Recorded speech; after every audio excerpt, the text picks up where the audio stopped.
Hi, this is Paul. I wanted to make a little quick video because I'm going to talk about my Mets. I think I did. I don't know if I made a video about it before, but anyway, like I said, I'm from New York. If you didn't know, and of course, I'm a big New York Mets fan. Been Met fan uh, to, as long as I can remember, from the days of Steve Henderson, Doug Flynn, Felix Mion. Been a fan for a long time. Go to the Met games, a couple of Met games a year with my brother. Just a big Met fan. Okay, I know it's easier sometimes for them to be Yankee fans because Yankees have been successful. But I'm a Met fan. There's something about that team I just gravitated towards watching them growing up as a kid, and so I've been a Met fan for years. Okay, and I remember the '86 World Series. I was in the Air Force, and I was stationed in Turkey when they went to the World Series. And my mother, I remember what my mother did for me. She taped the games for me because I was, like I said, I was overseas, so I wasn't even in the country when the Mets won the World Series. So she taped the games for me, and she sent them to me on VHS. She sent me newspaper articles and stuff. I think I still have it in my closet over there. The tape and stuff. She actually taped the games, which I think was so good. I think I might have asked her to do that for me. Okay, and so they taped the games for me, and they gave me newspaper clips and stuff. And I would listen to the games over there in the Air Force on Armed Forces Network. But the thing is, I would get the games like 2 days after they played because uh, that's how it was over there. It was like a 2 day delay of the stuff. So like when game I guess three was being played, I had to listen to game one and two, okay, and got to see my Mets were down 2 games. They lost the first 2 games until they won game three. Uh, so it was very weird, listening to the games on the radio, you know, and then we already knew that the outcome and stuff later because and then people would tell other people and stuff. So it was a weird time, but I appreciate what my mother did for me, and I think, like I said, I think I still have that in a trunk somewhere in my closet in the room there, which is that closet is a mess, and maybe one day I'll clean that closet out and throw out a bunch of stuff because there's just tons of stuff in there that probably be better off getting thrown away. But uh, so again, I remember the 2000 World Series when the Yankees Mets played the Yankees, and of course they lost. That was when the Yankees were in their when they won I think their 4 World Series in 6 years or some phase. But that Met team with Bobby Valentine as the manager, they were a scrappy team and stuff. But they were, and Mike Piazza was on that team, but they clearly were overmatched in terms of the Yankees. And like I said, that was the last of the Yankees, their dynasty and stuff. And of course they lost, which really pissed me off because it seemed like everybody was a Yankee fan back then at my work, at my job, which really even pissed me off even more. Okay, and it seemed like to me there was a lot of fair weather fans. Like you wouldn't see them come out until the playoffs and stuff, and then all of a sudden there's tons of Yankee fans. So, but I didn't care. I was just happy that the Mets won. They got to the World Series. What I wanted them to win, sure I did. And then of course it was 2015, and a lot of the stuff that's up there, a lot of the hats and stuff that I have. Okay, this is the World Series hat for the Mets when they went to 2015 against the Royals. This is the postseason division champions. And then I also bought this hat, okay, which was just a random hat. I think that I like the color of it. But I remember I got the postseason shirts and stuff and everything. And so, like I said, I'm a big Met fan. Hold on, let me put this back up there. I'm a big Met fan, so it's just, they're my team. So, like I said, tomorrow they're going to play, depending on when I upload this video. That's why I say tomorrow, because I'm recording this on Saturday. Saturday it's about 6:19 p.m. and the Mets, they won Game 5 yesterday, and now they go back to LA down 3-2. And like I said, they have to win Sunday and Monday to get to the World Series. And like I said, I'm glad they won yesterday, so the Dodgers could celebrate at Citi Field. Because again, I remember when the Mets lost. I forgot when it was. When they lost to the Cardinals. That's when Carlos Beltran didn't take the bat off his shoulder. I forgot what year that was off the top of my head when he didn't take the bat off his shoulder. and the Cardinals won in 7 games, and they went to the World Series. I think they beat the Tigers, and because that Met team was so good, but they lost, and it just really pissed me off because they said I read that they said the Cardinals was in their winning locker rooms, celebrating and saying Jose, Jose, because that's when we Jose Reyes, and that just pissed me off even more.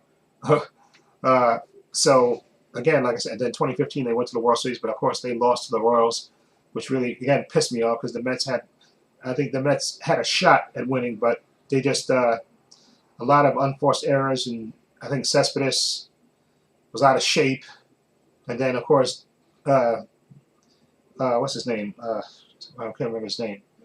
Hold on. Matt Harvey, that's his name. Matt Harvey, he pitched 8 great innings, and then he convinced the manager to bring him out for the 9th when he shouldn't have. And then, of course, the Mets lost, and then he lost the World Series. It just, I don't know, then it just pissed me off. So it's been a while since the Mets have been this far. Like I said, since 2015. So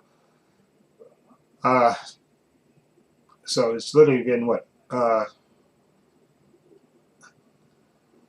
9 years, okay, since the Mets have been this far. So I'm just, again, taking one game at a time, and the Mets have given me more this year. They've shown more resiliency, more heart this year, because this year was definitely supposed to be a transition year for the Mets. But they actually, they fought to get into the play. And I think something they always keep saying the stat that the Mets have had the best record since June in baseball, because they fought back, and they're a resilient bunch, and they fight back. And I'm glad that they fought back yesterday, so the Dodgers couldn't celebrate in Citi Field, because I'm sick of people celebrating in Citi Field. Okay, so, and that's why I told my friend, I know we were talking about the games, and I said I want the Mets to win at least 2 out of 3. Okay, because if you win 2 out of 3 at home, then the Mets would have been up 3 games to 2, and then you get two chances to win game 4, win the 4th game. But now as it is, the Mets have to win the games in LA to get to the World Series. Okay, there's no tomorrow for them. The Dodgers have a room for error because they got a 3 games to 2 lead. So if they win, they lose game 6. Then they got there's one more game the next day. So, but the Mets, there is no tomorrow. So every game got to be a back against the wall game. And the Mets have shown this year they're very resilient, especially when their backs against the wall. And so that's why I think they got a good shot, and they get their best pitcher going tomorrow. Okay, so Sean Manaea is their best pitcher. Okay, so go balls to the wall and go all out. Okay, that's all they can do, and give them your all. And I'm glad he finally Mendoza changed the lineup and put the 2 lefties in, put it in Winker, because Winker, who they got in the trade, he's full of energy. He brings energy to the team and excitement, and he's full of energy. That's why he should have played in game 3 and 4. Why he had J.D. Martinez starting as the DH is a mystery that I can't understand. Okay, because the Dodgers are a righty team. They only got 1 lefty. Winker should have been in. Okay, and then of course he started Jeff McNeil. Okay, because Iglesias has just been struggling. Okay, he struck out a lot, and he's hit into double plays. He's just been struggling. So let Jeff McNeil. You put him on the postseason roster for a reason. So let him start. Okay, let him start the rest of the way through. Him and Winker. Let them start the rest of the way through. Live and die with those guys, okay?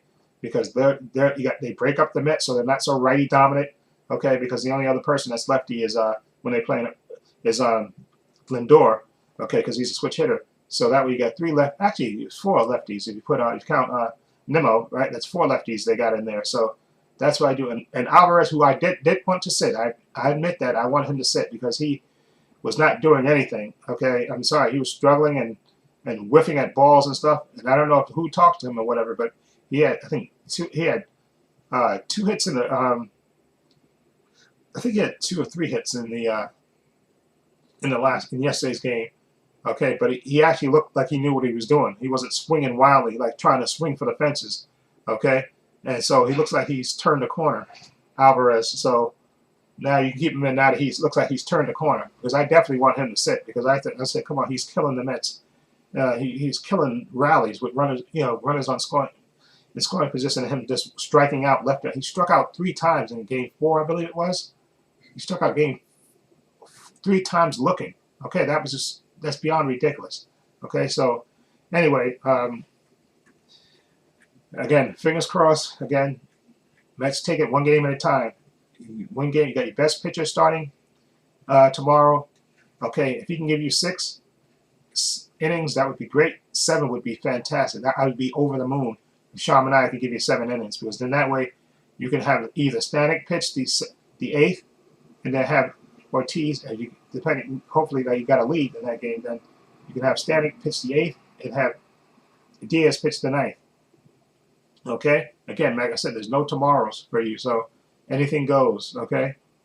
Do what you got to do, but definitely start the same lineup that you did in Game 5, Carlos Menendez, because this Carlos Mendoza, the manager, okay, because this is the lineup. I do not want to see JD Martinez, okay? Okay, unless it's a pinch hit situation, okay?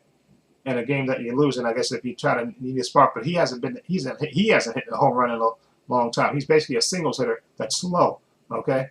Okay, and I don't want to see Bader unless he's a defensive replacement in the 9th inning, because he can't hit to save his life. He's a great center fielder, but he can't hit to save his life. Okay, he can't hit his way out of a paper bag. Okay, so no, you start Tyrone Taylor, I think, in center field, because he's a good center fielder, and I think Casey he can get you a hit every once in a while. Okay, so you start him in center field, and Marte, oh my God, he is on fire. He had 4 hits yesterday. He's been on fire. So I cannot wait to see him what he does in the games out in LA. Okay, and like I said, the Mets, they should play loose and fancy. Again, go balls to the walls, double steals if you have to. Do everything you got to do. You got to scrape by. You got to win Game 6 so there could be a Game 7. So if you get runners on first and second, I would do double steals. Okay, I would do a double steal. Okay, that's what I would do. You know, you got to try to force the issue with the Dodgers, because the Dodgers are never out of the game, because they can score runs in bunches too. Because they got 3 literally all-stars at the top of the lineup, and the bottom of their lineup has been hitting too. So you got to do what you got to do. You got to force the issue and score runs. Okay, you get a runner in scoring position with less than 2 outs, you got to get that runner in. You can't leave him. You can't leave him hanging.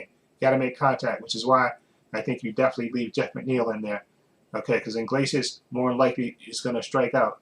Okay, he is what he is. Okay, I know he had a great second half of the season, but he's been struggling like crazy in these playoffs, striking out a lot, hitting into double plays. And at least Jeff McNeil, he doesn't strike out, and he can put the ball in contact. In the other game, he hit 2 sacrifice flies. He made contact, and I have no doubt that Iglesias, with the struggles that he had, he'd have probably hit into a double play or struck out. Okay, Jeff McNeil got you 2 extra runs with those 2 sacrifice flies. That's why you have to put the ball in play. So you let Jeff McNeil start the rest of the way through, and you let let Winker start, because Jeff Winker is the spark plug for his team.